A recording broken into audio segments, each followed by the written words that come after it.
आजचा नवा दिवस, नवी कथा। आज मी आपल्याला एक जंगलामधील कथा सांगणार आहे। जंगल माहिती आहे सगळ्यांना? या जंगलातील कथा मी तुम्हाला आज सांगणार आहे। आज जी कथा आहे ती कथा एका कोल्ह्याची आहे आणि एक लाकूड तोड्या माहिती आहे सगळ्यांना? जो जंगलामध्ये जाऊन काय करतो, लाकडं तोडतो। आणि मग एका जंगलामध्ये एक लाकूड तोड्या राहत होता आणि त्याच जंगलामध्ये कोल्हा राहत होता। एक दिवशी काय झालं, त्या कोल्ह्याला पकडण्यासाठी काही शिकारी धनुष्यबाण माहिती ना, धनुष्यबाण गलोर बंदुका घेऊन त्या कोल्ह्याच्या पाठीमागे लागले। कोल्हा सुसाट वेगाने पळत होता। शिकारी माग, कोल्हा पुढं, शिकारी माग, कोल्हा पुढं। आणि शेवटी त्या लाकूड तोड्याची झोपडी त्या ठिकाणी होती। काय होती? त्या जंगलामध्ये। आणि मग जंगलामध्ये त्या झोपडीजवळ आल्यानंतर कोल्हा काय झाला, पटकन त्यांची नजर चुकून त्या झोपडीमध्ये शिरला। कोणाच्या झोपडीमध्ये? लाकूड तोडेदाराचा उभा होता। कोल्ह्यानं लाकूड तोड्याला विनंती केली, मला हे लाकूड तोडे दादा, तुम्ही एक काम करा, मी इथं आतमध्ये लपलोय हे त्या शिकाऱ्यांना सांगू नका, नाहीतर ते शिकारी माझा काय करतील, जीव घेतील, मला मारून टाकतील। तो लाकूड तोड म्हणला ठीक आहे, तू जा आतमध्ये। तो झोपडीमध्ये जाऊन लपला। पाठीमागून ते 4-5 जण शिकारी पळत पळत पळत पळत तिथं आले आणि त्यांनी त्या लाकूड तोड्याला विचारलं, ए लाकूड तोड्या, वाटेनं ह्या जाताना एखादा कोल्हा पाहिला का तू?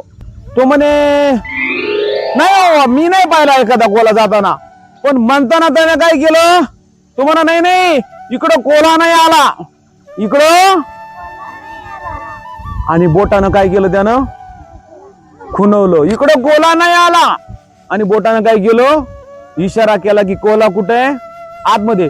पण त्या शिकाऱ्यांचं काय झालं, त्याच्या बोटाकडे लक्ष गेलं। कुणाच्या बोटाकडं? त्या लाकूड तोड्याच्या।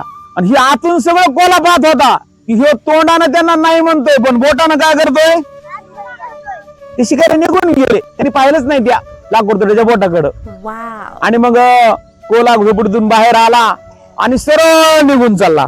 सरळ निघून चालल्यानंतर तो लाकूड तोड्या म्हणाला ना, अरे काय तू, मी तुला एवढी मदत केली, तू साधी माझे आभार सुद्धा माननास?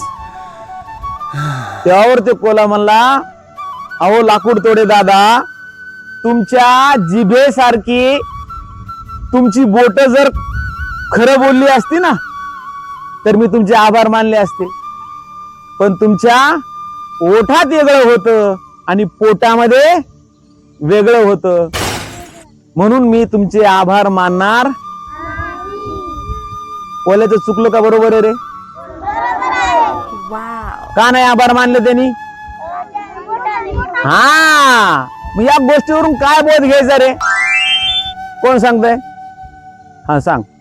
आपल्या पोटामध्ये वाईट असतं ते खुणवलं म्हणून ते शिकारी पळून गेले आणि ते निघालं। बरोबर, म्हणजे वरून वरून नुसतं प्रेम दाखवल्यासारखं करायचं आणि आतमधून पोटामध्ये कपट ठेवायची, अशी काही माणसं या जगामध्ये असतात। अशा माणसापासून आपण काय केलं पाहिजे, सावध राहिलं। खूप खूप धन्यवाद।